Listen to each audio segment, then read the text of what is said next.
Good evening friends. आज की update कुछ इस प्रकार से। आज हम सबसे पहले बात करेंगे अपने पड़ोसी देश बांग्लादेश की। बांग्लादेश में भारत विरोधी युवा नेता उस्मान हादी की मौत को लेकर मामला अभी भी गर्म है। उस्मान हादी हत्याकांड के मुख्य संदिग्ध फैसल करीम मसूद ने एक वीडियो संदेश जारी कर खुद को निर्दोष बताया है। उसने उस्मान हादी की हत्या में किसी भी तरह से शामिल होने से इनकार किया है।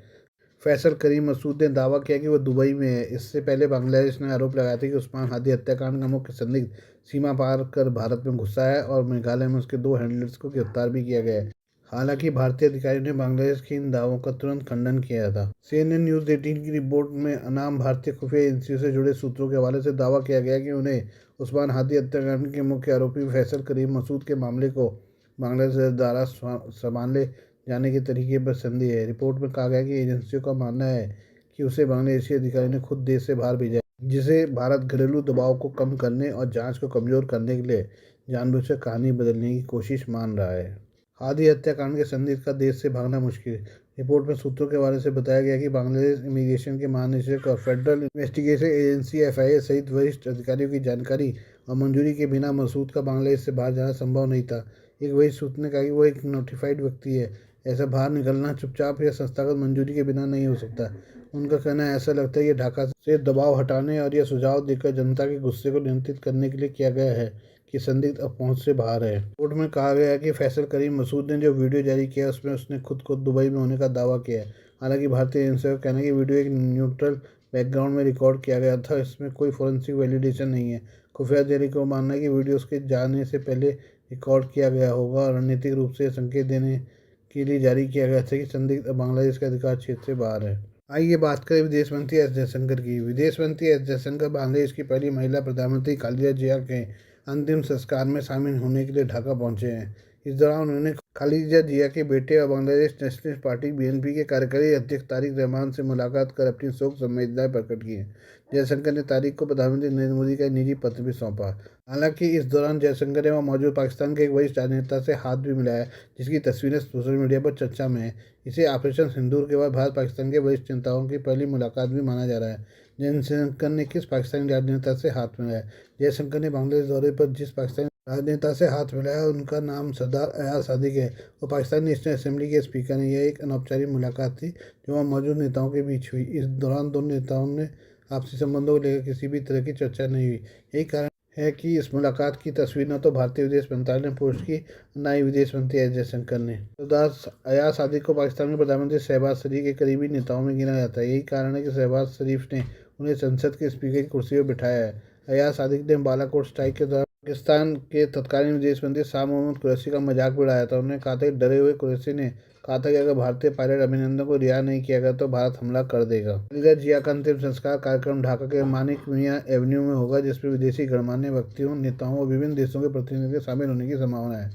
अंतिम संस्कार के बाद खालिदा को राजकीय सम्मान के साथ अपराह्न लगभग 3:30 बजे उनके पति, दिवंगत राष्ट्रपति और स्वतंत्रता सेनानी जियाउर रहमान की कब्र के बगल में सुपुर्द खाक किया जाएगा। 3 बार प्रधानमंत्री रही और लंबे समय तक बांग्लादेश नेशनल पार्टी BNP की अध्यक्ष रही। जिया का लंबी बीमारी के बाद मंगलवार को ढाका में निधन हो गया। वह 80 वर्ष की थी। ये बात करें अमेरिका की। भारत और अमेरिका के बीच ट्रेड डील पर गतिरोध के बीच डोनाल्ड ट्रंप सरकार की ओर से एक और बड़ा झटका दिया गया है। अमेरिका ने भारतीय नौसेना की रीढ़ कही जाने वाली सबमरीन हंटर P-8I विमानों के दाम में 50% का इजाफा कर दिया है। भारतीय नौसेना के पास अभी 12 P-8I विमान हैं और जिस तरह से चीन एवं पाकिस्तान की नौसेना अपनी ताकत को बढ़ा रही है, उससे निपटने के लिए भारत 6 और सबमरीन हंटर चाहता था। इसको लेकर दोनों देशों की भी बातचीत चल रही थी। अमेरिका का बेतहाशा तरीके से दाम बढ़ाने की वजह से यह डील अब फंस गई है। वो भी तब जब अमेरिका हिंद प्रशांत क्षेत्र में चीनी नौसेना की चुनौती से निपटने के लिए भारत से मदद मांग रहा है, क्वाड को बढ़ावा दे रहा है। रिपोर्ट के मुताबिक अमेरिका की कंपनी बोइंग ने 6 P-8I विमानों के लिए दाम को $2.42 अरब से बढ़ाकर $3.6 अरब कर दिया है, जो करीब 50% का बढ़ोतरी है। इसमें भारत ने कड़ी आपत्ति जताई है। वहीं अमेरिका ने इस वृद्धि का जायज़ ठहराया, कहा कि वह दाम में कमी नहीं करेगा। अमेरिका का कहना है कि दुनिया भर में सप्लाई चेन और लॉजिस्टिक में भारी उथल-पुथल है और इसी वजह से उसे ये दाम बढ़ाना पड़ रहा है। भारत ने साफ कर दिया कि पहले तय कीमत के मुताबिक ही वो प्रति प्लेन का पैसा देगा। उसने अमेरिका की दाम बढ़ाने की मांग को खारिज कर दिया है।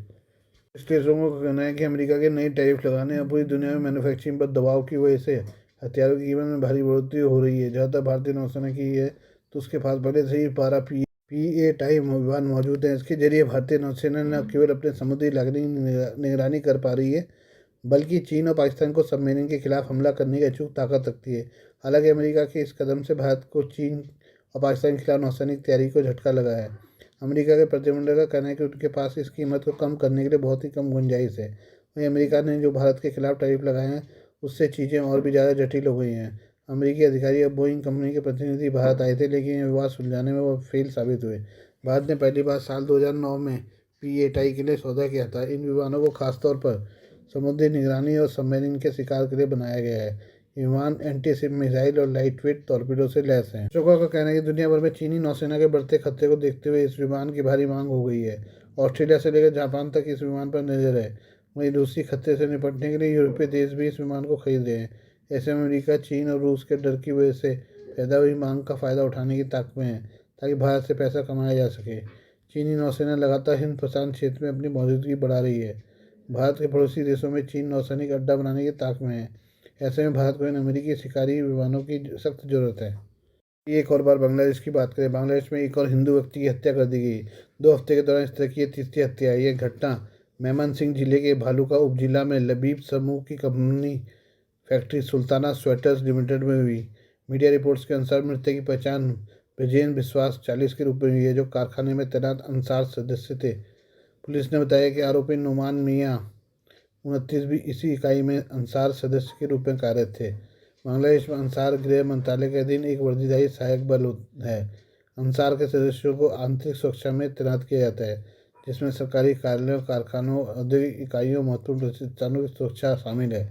उन्हें सरकारी हथियार दिए जाते हैं। कोर्ट में पुलिस और प्रत्यक्षदर्शियों के हवाले से बताया गया कि सुल्ताना स्वेटर्स लिमिटेड कारखाने में कुल 20 अंसार सदस्य ड्यूटी पे थे। घटना के समय नोमान मियाँ और ब्रजेंद्र दास बैरक में एक साथ बैठे थे। इस दौरान नोमान ने अपनी सरकारी बंदूक ब्रजेंद्र विश्वास के बाईं जांघ पर सटाकर बोला, क्या मैं गोली चला दूं, और फिर उसने गोली चला दी। इसके बाद नोमान मौके से फरार हो गया। अंसार के अन्य सदस्य ब्रजेंद्र को तुरंत उप जिला अस्पताल ले गए, जहां डॉक्टरों ने मृत घोषित कर दिया। घटना के चश्मदीद अंसार सदस्य APC मोहम्मद अजहर अली ने बताया कि घटना से पहले उसने नोमान और ब्रजेंद्र के बीच कोई बहस या विवाद भी नहीं देखा था। मेमनसिंह जिले के अतिरिक्त पुलिस अधीक्षक वित्त प्रशासन मोहम्मद अब्दुल्ला अल मामून ने बताया कि आरोपी नुमान को तत्काल कार्रवाई करते हुए गिरफ्तार कर लिया गया है। घटना में प्रयुक्त हथियार को भी बरामद कर लिया गया है। घटना के वास्तविक कारण का पता लगाने के लिए गहन जांच शुरू कर दी गई है। सबको पोस्टमार्टम के लिए मेमनसिंह मेडिकल कॉलेज अस्पताल के मुर्दाघर भेज दिया गया है और कानूनी कार्रवाई जारी है। इससे पहले शनिवार को राजबाड़ी जिले में मृत मंडल नाम के हिंदू शख्स को पीट पीट कर मार डाला गया था। 18 दिसंबर को इसी भालुका इलाके में दीपू चंद्र दास नामक हिंदू युवक को कथित तौर पर पीट पीट कर निर्वस्त कर जिंदा जलाकर मार डालने की घटना सामने आई थी। वहीं रविवार को अल्पसंख्यकों की सुरक्षा पर सवाल। घटना ऐसे समय हुई है जब बांग्लादेश सरकार ने अल्पसंख्यकों की सुरक्षा सख्त करने का दावा किया है। इसी महीने 2 अन्य हिंदुओं की भी हत्या कर दी गई थी। 18 दिसंबर को मेमनसिंह जिले के भालुका क्षेत्र में दीपू चंद दास की इस्तिंदा में पीट पीट कर हत्या कर दी गई थी। बाद में उनके शव को पेड़ पर लटका कर जला दिया गया था। इससे कुछ दिन बाद ही एक अन्य हिंदू युवक को भी पीट पीट कर हत्या कर दी गई थी। अंतिम सरकार ने इसे सांप्रदायिक घटना न मानकर आपराधिक घटना बताया था। Please do like, share and subscribe this channel of my news, views and analysis by Prakash.